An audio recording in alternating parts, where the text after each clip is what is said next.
il y avait des gens qui avaient fait la compétition au profit de médicaux. Et alors j'en connais un qui s'appelle Henri, et qui faisait des compétitions au profit de médicaux à Omaha Beach, n'est-ce pas? Aidé par un gars qui était un bagnole de l'ordre, qui s'appelle Guy Dupuis, n'est-ce pas Henri? Voilà. Et donc, quand Lisa est arrivée, ou quand Thompson est arrivé pour dire à Lisa, voilà, ben, on avait l'intention de faire des compétitions médicaux dans la France entière. Puis Lisa est arrivée, il y a eu une convention qui a été faite, et je ne vais pas vous raconter l'histoire, et toutes les compétitions pour la Normandie ont été faites médicaux-Lisa. Alors médicaux, le président vous dira ce que c'est. Bon, donc rapidement, cette compétition, vous avez été sélectionné dans des clubs.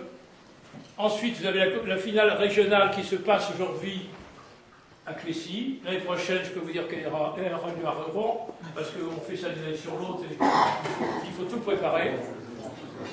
Et ensuite, les 6 sélectionnés aujourd'hui auront le bonheur et la joie d'aller jouer sur le club national à Guyancourt, 15 jours après ou 8 jours après les résultats.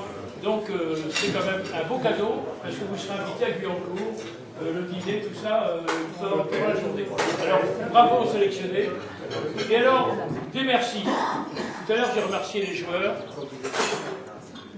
Je vais remercier, excusez-moi, Président, Henri.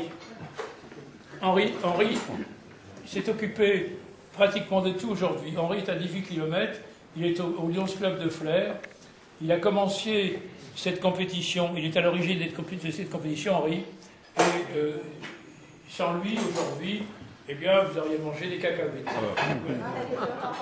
Parce que je ne suis pas golfeur moi-même, je suis désolé. Merci Gérard pour tes propos fort aimables. Je tiens en tout cas à remercier tous les joueurs qui participent à cette compétition et vous allez tout à l'heure être récompensés, enfin les meilleurs d'entre vous.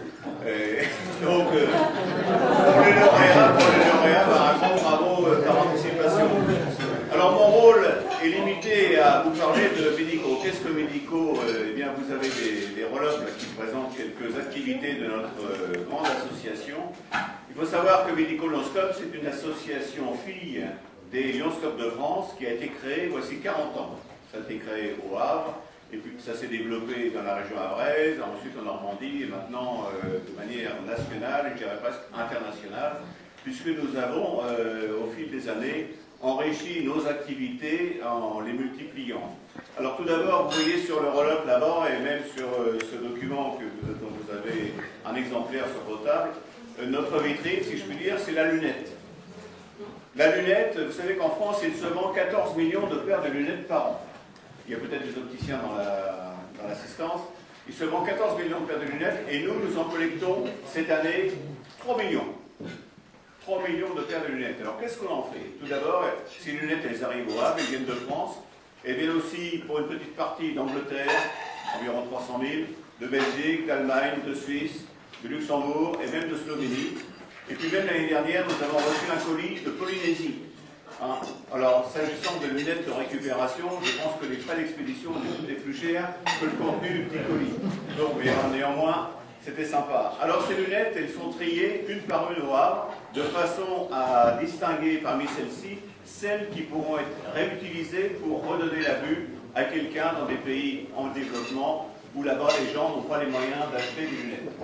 Alors, il faut savoir que sur 3 millions de paires de lunettes, il y en a à peu près 10-12% qui sont vraiment réutilisables. Vous me direz, c'est pas beaucoup, 12%, mais 12% de 3 millions, ça fait quand même plus de 300 000 personnes qui vont avoir une paire de lunettes sur le nez, des enfants, des femmes, des hommes. Et même au Pérou, là-bas, nous envoyons des lunettes de soleil qui sont distribuées sur des personnes qui travaillent dans les mines de sel. Et vous savez que les mines de sel au Pérou sont à ciel ouvert. Donc la réverbération de l'altitude fait que les gens se brûlent la rétine. Donc avec les lunettes de soleil, au moins, nous leur apportons une protection. Ce sont les lunettes sans correction naturellement. On a au graphique, c'est comme ça qu'on dit, oui. Et je peux vous dire que ce sont pendant les 5 jours pendant lesquels ils ont été là-bas, ils ont opéré 16 personnes, dont notamment une jeune femme qui avait une communication intraventriculière ventriculaire, c'est-à-dire que le sang passait d'un ventricule dans l'autre. Donc c'est absolument formidable parce que avec cette intervention, eh bien, ils entrent une...